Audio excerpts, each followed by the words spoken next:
Take us the foxes, the little foxes that spoil the vines, for our vines have tender grapes.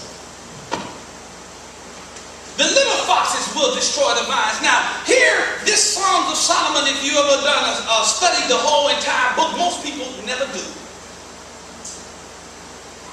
But here, the bride is speaking. Who is the bride in the Christian community? It is the church. And she's hearing the voice of the groom. And who is the groom? Jesus. And she went to him in their place where they go together, to their vineyard, to look over the future of their relationship and of their family, their inheritance and their legacy. You need to look into your future and quit worrying about what's behind you. Look ahead what you're going to lose if you don't win the battle. And she began to tell and begin to say that we need to take care of the foxes. And she didn't say the big ones, she said the little ones. For they will destroy the vine. They will destroy our relationship. They will destroy our children. They will destroy our future. They will take our blessings. They will cause us to say that we're cursed. They will cause us to say that we're down. They will cause us to say that we have been backed away when God has been doing everything to pull you forward, send you ahead, bless you, and raise you up.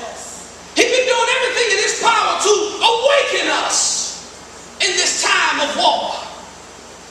We're going to be like the old saying of Rip Van Winkle, who slept through war and woke up an old man. It is to also be alert of these foxes, because they come to attack us and attack our young. Satan will literally irritate parents with the children, and it will irritate the children with the parents. He's causing a division in your home. All of us are human, and we all have our own mind, and we all want to do our own thing. And if a mother had 13 kids and she asked all of them what their favorite meal is, she might have to end up cooking 15 different meals that night. One for each child, one for herself, and one for the husband. But there must be some order in things. And Jesus is letting us know there's going to be some order in the house. I'm not cooking 15 meals. There's one meal, and we're all going to eat. There's one fight, and we all need to prepare to fight.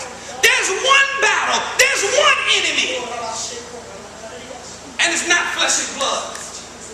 It is the spiritual battle that we do not keep ourselves in line with, that gets us off task. Then we allow the little foxes to come in and to destroy that which God has been making in us. We need to realize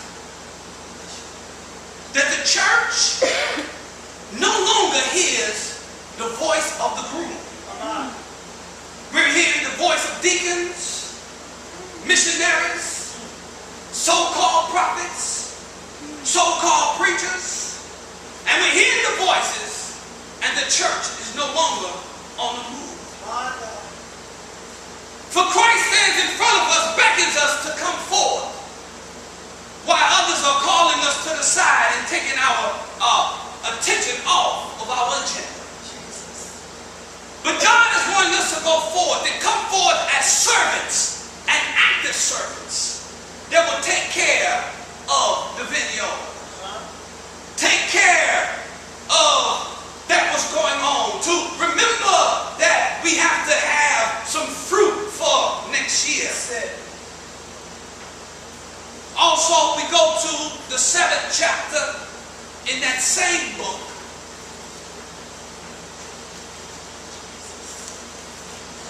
Here, the bride and the groom is yet talking again because they love one another. And one thing that sometimes we forget in the church is that the church is built on love.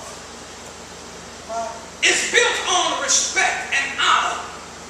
It's built upon something that's greater than any human could ever say that they have inside of them without God's assistance and bringing out the quality of strength. It is built on love. And in the vineyard, while the foxes are there, we get the wisdom here from verse 12 in chapter 7 of the book, in the Songs of Solomon. Let us get up early to the vineyards. Early should you arise and go into the vineyard, into your meeting place, into the place where